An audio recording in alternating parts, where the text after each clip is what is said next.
Hello, folks. Welcome to Outdoors with Bud. I'm your host, Bud Fields. You know, I got to thinking, and a couple of years ago, some of us guys was sitting around a table drinking coffee, and we got to talking about something that's it's a common problem nowadays. It seems like the numbers of the younger generation are not as interested in hunting and fishing and trapping and camping and stuff as if we were kids. For instance, I mean, I can remember when I was a kid, we used to have what we referred to as family reunions. All of our aunts and uncles, grandparents, we all got together and celebrated, like maybe Thanksgiving. We'd have a big meal. Then after the meal, some of the older people would go in and take a nap on the couch and watch a ball game. Some of the kids would play games. And some of the older fellas, they would go maybe on a rabbit hunt. They might go quail hunting. They might go out walking through the woods just having a good time. And I was at a point, I could not wait until I was old enough to go on those hunts with these guys. I always liked to hunt. I always liked to do that kind of stuff, but I was always a little bit maybe too young to go out with some of the older guys. Well, finally, I was old enough to participate in the rabbit hunt. And of course, at that time, I had some beagles. And we would go out there on my Aunt Nellie's farm over by Cutler, Indiana. We would have a great time. But it seems like that is not the way it is today. Now, I'll be the first to admit, there's a lot of things now that these kids can get interested in. Back in my days, if I'd done anything wrong, I was sent to my room as a punishment. Anymore, if I would have had what these kids has got today, it would have been a pleasure to go to the room. I mean, I didn't have a TV in my room. I didn't have board games. I didn't have video games. I didn't have, what do they call them, Xboxes and all that stuff. I didn't have any of that stuff. I would have been tickled to death to have been sent to my room back in those days. But the thing about it is just like I went to a number of conservation clubs, and there's been discussion about what can we do to get kids involved. Well, some of these guys were saying just like what I just mentioned about the electronics being available to the kids today. And all right, I guess maybe I'm old school, but that's part of progress. Some of the things that we wanted back then was unheard of now. But the numbers of like youth going to these hunter safety education classes has diminished. The sale of like youth hunting license has been way down, and we was trying to figure out why. Well, we were blaming the cell phones. We were blaming the computer games and all this stuff. Well, one of the guys in the group said something that no one at that table had considered, and the guy said he could not wait till his son was old enough to go hunting. He bought that boy shotguns. He bought him 22 rifles for squirrel hunting. He bought him a high caliber, high power rifle to go elk hunting and stuff with his dad.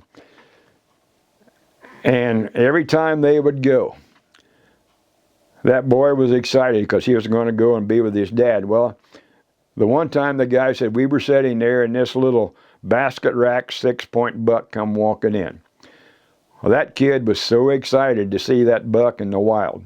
His first live animal or deer that he's seen while actually deer hunting. His dad told him, he said, don't shoot that deer. It needs a couple more years to get bigger. Well, the boy honored his dad's request. He didn't shoot that deer. That boy ended up not even getting a deer. And he said there was times when they were fishing that he would catch a fish and his dad would say, throw that back, it's not big enough. You want to get maybe a 10 or a 12-pound bass. So he got rid of that fish.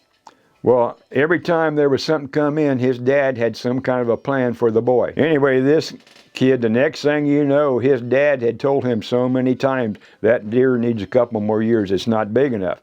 Or that fish is too small, throw it back. We don't want to catch small fish. Well, the next thing you know, that kid is losing interest. Well, the next year rolls by, the dad's all excited. He bought the kid some new camo and some new Hunter Orange stuff, and he said, we're getting ready, we're going to go to Montana, or we're going to go to Idaho elk hunting, or whatever.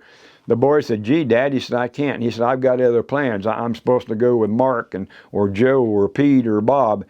And it got to where there was no father-son relationship anymore.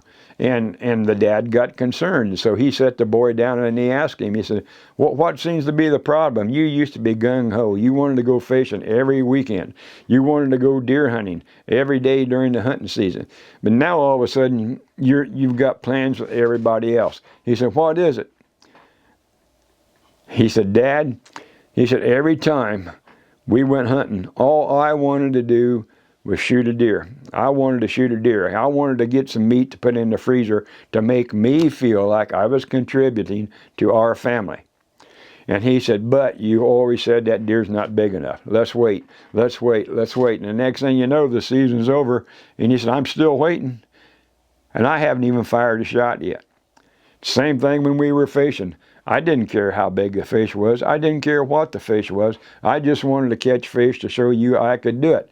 And every time I had done it, you'd say, "Throw it back." And he said, I like to have a fish fry where we could all get together and eat just like we did when, years ago."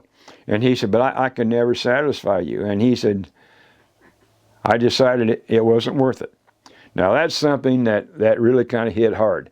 It's just natural as a parent. You want your kids to have something better than what we had. You wanted them to do better, to maybe, like my son was an athlete. I was an athlete in school. I wish I would have had my son's height. My son's 6'4". I was lucky to get to 5'9". I always wanted to be tall.